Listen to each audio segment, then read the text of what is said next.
The greatest thing about working on a Spider-Man game is that you're working on a Spider-Man game.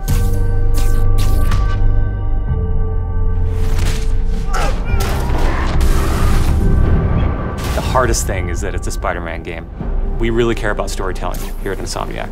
And I think that's how we go into every day we come here. There's this push to really get it right. One of the most compelling things about Spider-Man is just when Peter Parker and Spider-Man's worlds collide. And we've tried really hard to weave the two stories together to create a story that is not necessarily just a superhero story, but a human story as well.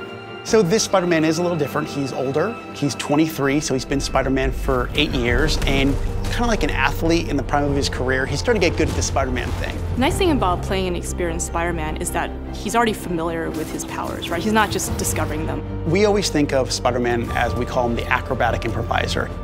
He's looking for not only how he can take advantage of the way the enemies are positioned, but what around him. Could he use this object to grab with his webs and throw at an enemy? We want people to not only see the enemies in front of them, but the environment around, to take advantage of both of them.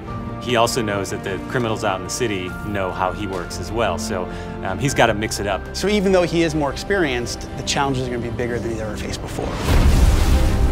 Spider-Man has a rich history of having great stories. The core of our story is this duality between being Peter Parker and being Spider-Man. What's cool about Mr. Negative is that he also has a duality. He's got his positive side as Martin Lee, who runs the homeless shelters in the city, but he also has his negative side. When Peter makes the connection that the leader of the inner demons is the guy who my aunt works for, we got the perfect collision of those two worlds.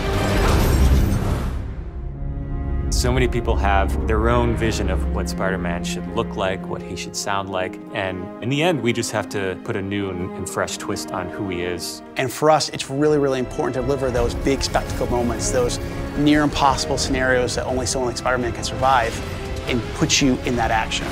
You got this, you got this, you got this! We understand what this character means to people in here, and we're making this game with a lot of heart, and we're going to do whatever it takes to give people the ultimate Spider-Man experience, the game that they've been waiting for.